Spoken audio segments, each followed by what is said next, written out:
और ये तलबा से भी हम गुजारिश करेंगे कि बेटा बातें मत करो, मदरसा जामियातुल उलूम वल मारिफ का सुकून इत्मीनान सालाना से जलसा आज अगर आप बतारीख मस्ती 9 करेंगे, आप किसी को फरवरी तो पढ़ते हैं ना, 2025। हाँ इंतजार ना कर जाएगा फिर आपका क्या फायदा होगा, इसलिए सुकून से बैठे हैं। अस्सलामु अलैकुम व रहमतुल्लाहि व बरकातुहू।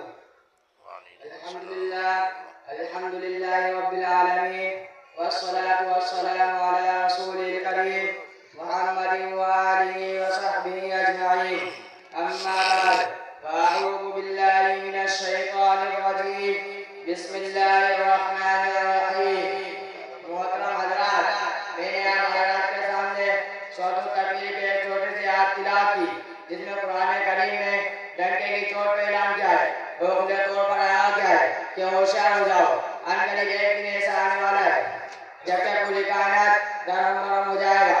हर एक शख्स अपने परवरदिगार के रूबरू पेश किया जाएगा। क्या शाह, क्या गदा, क्या फकीर, क्या अमीर, हर एक अपने दिलदार के सामने थरथरा रहा होगा। तमाम रिश्ते नाते टूट जाएंगे। साल साल की मोहब्बत शीशे की तरह चूर चूर हो जाएगी। कोई टंगों तक, कोई कमर तक, कोई छाती तक, कोई पेशानी तक पसीनों में शराबोर होगा।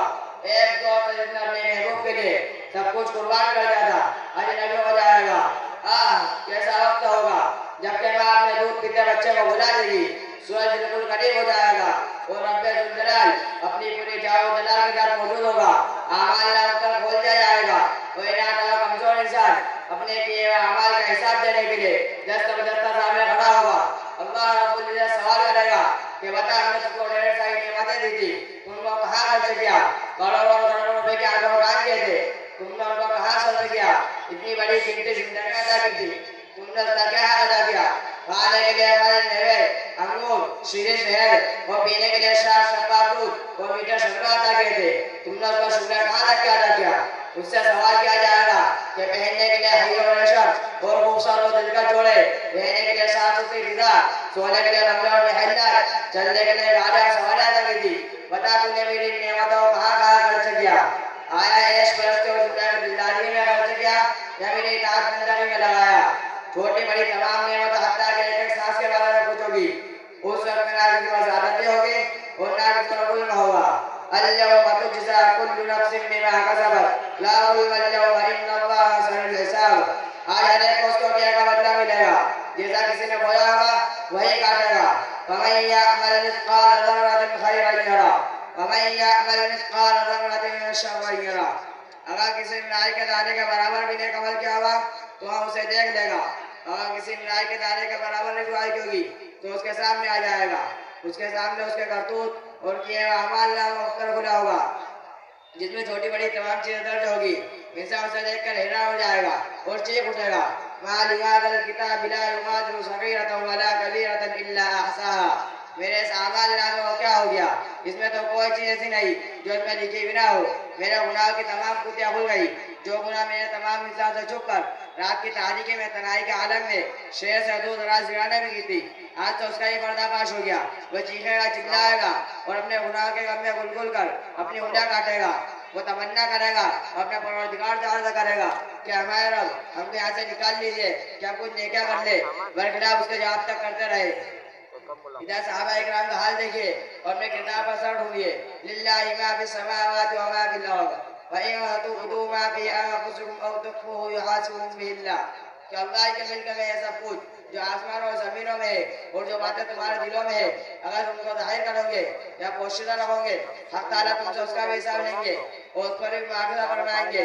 जब ये आयत नाजिल हुई तो सहाबा इकराम रोते और सर पीटते दौड़े हुए सरकार दो आलम सल्लल्लाहु अलैहि वसल्लम की खिदमत में हाजिर हुए। अल्लाह के रसूल, अब क्या होगा? हम में से कौन इस गुनाह से बच पाएगा? अपने दिल पर किसका इख्तियार हासिल है कि बुरे ख्याल न आने पाए।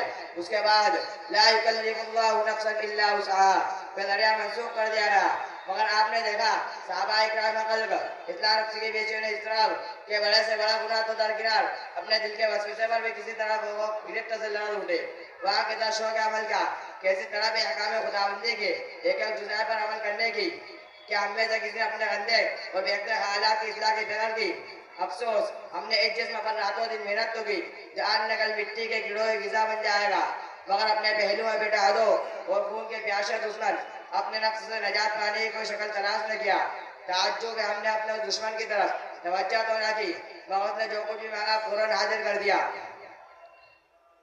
इमाम गजाली ने क्या को कहा है कि भला सोचो तो सही, अगर कोई शख्स अपने दामन के नीचे एक जहरीला काला सांप छुपाए बैठा हो जो उसको डर कर हलाक करने की टूह में लगा हुआ हो, मगर यह शख्स उसकी परवाह ना करे, दूसरे शख्स मुंह से मक्खियां उड़ाने और पंखा जलने में मशगूल रहे, तो उससे ज्यादा अहमक और बेवकूफ कौन हो सकता है। हमारा यही हाल है कि दूसरे के साथ मुबाहसा करने और गैरों पर नुक्ताचीनी करने की फिक्र में हम सरगना में, मगर अपने नफ्स हमारा के साथ मुनाजरा करने और तबाह करने वाले शरीर दुश्मन दिनों ईमान को मतलब तवज्जो नहीं करते। इसलिए मेरे दोस्तों अपने रब से दुआ कीजिए और उससे अपने शरीर नफ्स की दरखास्त कीजिए। आज हमें शिकायत है कि हमारी दुआ कबूल नहीं होती और हमने अपने महबूब आका से रात की तन्हाई में, रात की तारीकी में, तन्हाई के आलम में अपने नरम बिस्तर से उठकर कब दुआ मांगी, अपनी मीठी मीठी नींद को कब कुर्बान किया, अपनी मुनाजात को कब पेश किया, अपनी सारी बेताबी और बेचैनियां कब सुनाई, अपो करम की भीखे कब मांगी, अपनी गफलतों पे बेहोशी का इकरार कब किया, हमने उसके सामने अपने मन के मंदिर और गुरु के कुत्तों कब तोड़ा, हमने अपने आप को उसके सामने एक कीदर मुजरिम बनाकर कब पेश किया, हमने अपनी कोताहियों की बख्शिश कब चाही, हमने उसके सामने उनसे मोहब्बत और गैर से नफरत का इजहार कब किया, हमने उसके सामने अपनी इस्लाह के लिए फिर से नया उहदा पैमान कब बांधा।